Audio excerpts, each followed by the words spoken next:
Tribal Miamda Michang Mikai Naiba Tawong Manipulanga Chatarapagi Lalhob Sing Tolkibani Haina MLA Paulinan Haukim no Fundokre. Haukiba Chahi Lising Sapun Hundra Nitoi Digi Hauna Manipulanga and Tribal Miami Matakta Michang Mikai Naiba Tawong Chatarapagi Kukila Lobu Sing Tolokpani Haina Saikot Kendrigi MLA Paulilan Haukimna National Media Amada Fundokre. Magna Hai Manipur Lairiba Kukizo community sing na separate administration demand Tauriba Asi political circumstances na ohelakpani demand asi India da lairiba mipum khudimana tawbu yai haibanate Manipur lengang na sagotpa force na Kukizo community singi mapung oiba population singda namthadunu lakdagi separate administration yi matau tarakpani karigumba center na pukchel seng na settlement amagidamak wari sananaba honorabadi irang asi athu matamda warisin porokpa ngangmani haibagi thajaba lei mitai MLA sing asi militant kambuna kangla manung wasak laukraba ngaktani haina moral siradana makoi wari sanabada kari apaba porokadoribano October 15 Ministry of Home Affairs na Manipur lenga ki MLA singi oiba joint meeting kaukiba aduda Kukizo MLA sing punna phamina khidaba adu mukna diba ani karam na unagadoribano Ministry of Home Affairs na kaukiba ruling party oiba mpham aduda Ministry asidagi natragna Home Ministry dagi pau pirakhibasu leite subnatangi mahaki kalik amana Home Ministry dagi official random oina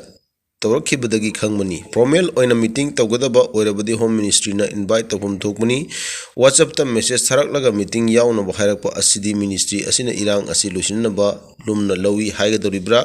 Hojik Oribu Irang Asida Mitai MLA Sina separate administration Pihaningde Irang Asida Kukizo Miam Kamteng Naware Adubu separate administration Nattana Mitai Singa Punna Lamino Haibadi Yaroi. Kumja lising usapan hundrani thoi digi hauna tribal singi matakta achan mirai naibagi thawong chathraduna lakli kuki amudi nagagi insurgent tholakibani Manipur gi hojik leiriba pibam asidadi president rule thamlaga nakal ani gi marakta political dialogue chathaduna solution ama thiba yai hojik leiriba pibam asida kuki MLA sina resign tawkrabadi makhoi gi puruki oina taliba separate administration gi demand ase ariam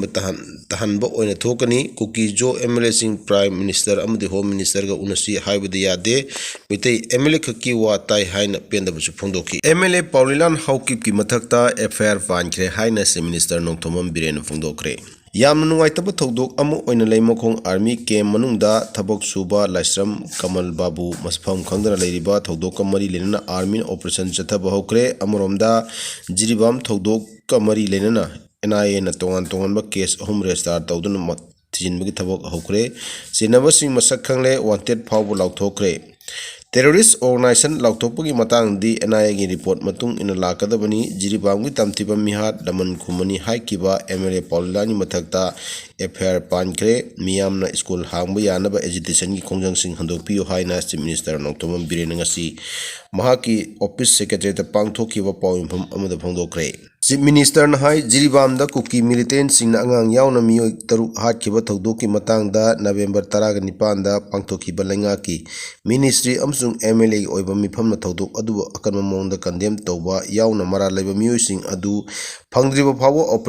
operation chathaba tawdok asigi case sing NIA da sinaba chenariba organization sing terrorist organization oina lauthokna warep loduna center direction kiba adudi ayamana pire nauna police station tarukta afaspa thanin kiba adugi matangdi thabok kara watli demand asi phangnaba honabada Leingakna miyam golena na puna thabok tawmina mathau tai haina phongdoki dok aduga mari lenana senaba sing phana naba jiribamda operation leptana chathari hana CRPF ki company ani leramba adugi mathakta ahenba company manga thajinkre Mara labor sing adu phana ba leptana bagi thabok chathari investigation gi details sing loina haidokpa yaba amsung yadaba leibana miyamda toina phongdoktabani Leingak ki oina di miyamna palniba sing adu thabok to onthokna honaba lepte thodok adu cheneriba sing NIA na faraba matungda karamba lupno haibadu identified tawduna makhuni chathariba terror activities sing adugi yumpham ꯑꯣꯏꯔꯒ terrorist organisation ꯑꯃ ꯑꯣꯏꯅ ꯂꯥꯎꯊꯣꯛꯀꯗꯕꯅꯤ ꯍꯧꯖꯤꯛ ꯑꯁꯤ ꯂꯥꯜ ꯌꯥꯝꯅ ꯀꯟꯅ ꯇꯧꯅꯔꯤꯕ ꯃꯇꯝꯅꯤ ꯊꯧꯗꯣꯛ ꯊꯣꯛꯐꯝꯗ ꯚꯤꯗꯤꯑꯣ ꯂꯥꯏꯚ ꯇꯧꯗꯨꯅ ꯃꯁꯥꯅ ꯃꯁꯥꯕꯨ ꯏꯕꯤꯗꯦꯟꯁ ꯄꯤꯖꯔꯦ ꯃꯅꯤꯄꯨꯔꯒꯤ ꯏꯁꯨ ꯑꯁꯤ ꯅꯦꯁꯅꯦꯜ ꯑꯃꯁꯨꯡ ꯏꯟꯇꯔꯅꯦꯁꯅꯦꯜꯅ ꯈꯪꯂꯕ ꯌꯥꯝꯅ ꯀꯝꯄ꯭ꯂꯦꯛꯁ ꯑꯣꯏꯕ ꯏꯁꯨꯅꯤ ꯃꯅꯤꯄꯨꯔꯒꯤ ꯏꯔꯥꯡ ꯑꯁꯤꯗ ꯃꯤꯔꯩꯕꯥꯛꯀꯤ ꯈꯨꯠ ꯌꯥꯎꯔꯦ ꯍꯥꯏꯕꯁꯤ NIAꯅ ꯀꯟꯐꯥꯔꯝ ꯇꯧꯕꯒ ꯂꯣꯏꯅꯅ ꯃꯄꯥꯟꯒꯤ ꯈꯨꯠ ꯆꯪꯗꯨꯅ ꯅꯣꯔꯠ ꯏꯁ ꯁ꯭ꯇꯦꯠꯁꯤꯡ ꯑꯁꯤꯗ ꯗꯥꯔꯛ ꯁ꯭ꯇꯦꯠ ꯑꯣꯏꯅ ꯊꯝꯅꯕ ꯍꯣꯠꯅꯔꯦ ꯍꯥꯏꯅ NIAꯅ ꯔꯤꯄꯣꯔꯠꯇ ꯄꯟꯈꯤꯕꯅꯤ ꯖꯤꯔꯤꯕꯥꯝꯒꯤ ꯊꯧꯗꯣꯛꯇ ꯆꯦꯟꯅꯔꯤꯕꯁꯤꯡ ꯂꯣꯏꯅ ꯃꯁꯛ ꯈꯪꯂꯦ NIAꯅ ꯋꯥꯟꯇꯦꯗ ꯐꯥꯎꯕ ꯂꯥꯎꯊꯣꯛꯄ ꯌꯥꯎꯔꯦ ꯖꯤꯔꯤꯕꯥꯝ ꯊꯧꯗꯣꯛ NIAꯅ ꯊꯤꯖꯤꯟꯕ ꯍꯧꯔꯦ ꯍꯥꯏꯅ ꯑꯣꯐꯤꯁꯤꯌꯦꯜ ꯁ꯭ꯇꯦꯠꯃꯦꯟꯠ ꯊꯣꯛꯈ꯭ꯔꯦ ꯖꯤꯔꯤꯕꯥꯝꯗ ꯑꯉꯥꯡ ꯌꯥꯎꯅ ꯃꯤꯑꯣꯏ 3 ꯍꯥꯠꯈꯤꯕꯒꯤ ꯊꯧꯑꯣꯡ ꯑꯗꯨ ꯇꯦꯔꯣꯔꯤꯁꯀꯤ ꯊꯧꯑꯣꯡꯅꯤ ꯍꯥꯏꯕ NIAꯅ ꯅꯧꯅ ꯀꯦꯁ ꯔꯦꯖꯤꯁꯇꯥꯔ ꯇꯧꯈ꯭ꯔꯦ ꯊꯧꯗꯣꯛ ꯑꯗꯨꯅ ꯌꯨꯝꯐꯝ ꯊꯧꯗꯣꯛ ꯑꯗꯨ ꯌꯥꯎꯅ ꯅꯨꯃꯤꯠꯇꯨꯗ ꯕꯣꯔꯣ ꯕꯦꯒ꯭ꯔꯥꯗ ꯑꯍꯜ 2 ꯅꯣꯡꯃꯩꯅ ꯀꯥꯞꯇꯨꯅ ꯍꯥꯠꯈꯤꯕ CRPFꯇ ꯑꯦꯇꯦꯛ ꯇꯧꯈꯤꯕ ꯑꯃꯁꯨꯡ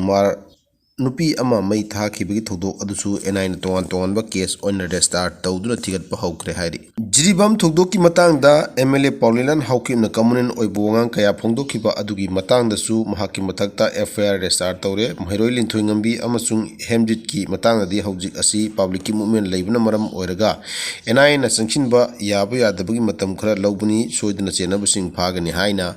ꯆꯤꯞ ꯃꯤꯅꯤꯁꯇꯔ ꯅꯣꯡꯊꯣꯝꯕꯝ ꯕꯤꯔꯦꯟꯅ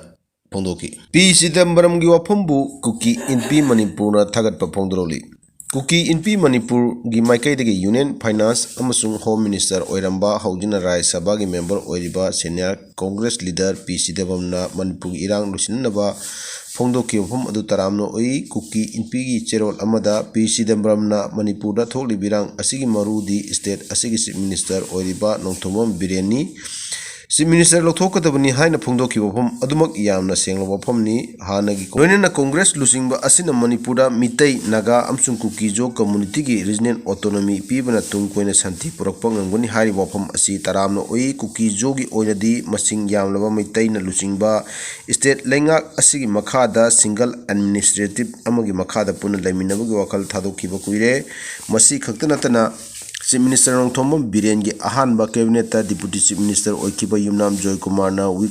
ꯆꯦꯐꯣꯡꯗ ꯄꯤꯈꯤꯕ ꯏꯟꯇꯔꯚ꯭ꯌꯨ ꯑꯃꯗ ꯅꯣꯡꯊꯣꯝꯕꯝ ꯕꯤꯔꯦꯟ ꯑꯁꯤ ꯗꯤꯛꯇꯦꯇꯔꯅꯤ ꯍꯥꯏꯅ ꯐꯣꯡꯗꯣꯛꯈꯤꯕ ꯑꯁꯤꯃꯛꯅ ꯆꯤꯞ ꯃꯤꯅꯤꯁꯇꯔ ꯑꯁꯤ ꯀꯔꯝꯕ ꯃꯤꯁꯛꯅꯣ ꯍꯥꯏꯕꯗꯨ ꯃꯌꯦꯛ ꯁꯦꯡꯅ ꯐꯣꯡꯗꯣꯛꯈ꯭ꯔꯦ ꯀꯨꯀꯤ ꯏꯟꯄꯤꯅ ꯍꯥꯟꯅꯒꯤ ꯃꯅꯤꯄꯨꯔ ꯄꯨꯂꯤꯁꯀꯤ DGP ꯑꯣꯏꯔꯝꯕ Y ꯖꯣꯏꯀꯨꯃꯥꯔꯅ ꯊꯧꯅꯥ ꯐꯅ ꯀꯨꯀꯤꯖꯣ ꯇ꯭ꯔꯥꯏꯕꯦꯜꯒꯤ ꯃꯊꯛꯇ ꯆꯠꯊꯔꯤꯕ ꯃꯤꯍꯥꯠ ꯃꯤꯄꯨꯟꯒꯤ ꯊꯕꯛꯁꯤꯡ ꯀꯅꯥꯅ ꯊꯣꯛꯍꯟꯕꯅꯣ ꯍꯥꯏꯕ ꯃꯌꯦꯛ ꯁꯦꯡꯅ ꯇꯥꯛꯈꯤꯕ ꯑꯗꯨꯒꯤꯗꯃꯛꯇꯁꯨ ꯊꯥꯒꯠꯄ ꯐꯣꯡꯗꯣꯛꯂꯗꯨꯅ ꯃꯤꯖꯣꯔꯥꯝꯒꯤ ꯔꯥꯖ꯭ꯌ ꯁꯚꯥꯒꯤ MP ꯀꯦ ꯅꯂꯥꯟ ꯕꯦꯅꯥꯅ ꯃꯅꯤꯄꯨꯔꯒꯤ ꯀꯨꯀꯤꯖꯣ ꯀꯝꯃ꯭ꯌꯨꯅꯤꯇꯤꯕꯨ ꯁꯧꯒꯠꯇꯨꯅ ꯄꯥꯔꯂꯤꯌꯥꯃꯦꯟꯠꯇ ꯋꯥꯐꯝ ꯀꯌꯥ ꯄꯨꯈꯠꯈꯤꯕ ꯑꯗꯨꯕꯨꯁꯨ ꯊꯥꯒꯠꯂꯤ ꯃꯤꯖꯣꯔꯥꯝꯗ ꯄꯤꯛꯆꯔꯕꯁꯨ MP ꯑꯁꯤꯅ ꯃꯅꯤꯄꯨꯔꯗ ꯂꯩꯔꯤꯕ ꯀꯨꯀꯤꯖꯣ ꯃꯤꯌꯥꯝꯒꯤꯗꯃꯛ ꯋꯥꯐꯝ ꯄꯨꯈꯠꯇꯨꯅ ꯃꯅꯤꯄꯨꯔꯗ ꯄꯔꯁꯅꯦꯜ ꯔꯨꯜ ꯊꯝꯅꯕ ꯑꯃꯗꯤ ꯀꯨꯀꯤꯖꯣ ꯃꯤꯌꯥꯝꯒꯤ ꯁꯦꯄꯔꯦꯠ ꯑꯦꯗꯃꯤꯅꯤꯁꯇ꯭ꯔꯦꯁꯟ ꯂꯩꯍꯟꯅꯕ ꯇꯛꯁꯤꯟꯈꯤꯕ ꯑꯗꯨꯒꯤꯗꯃꯛ ꯇꯧꯕꯤꯃꯜ ꯈꯪꯕ ꯎꯠꯂꯛꯂꯤ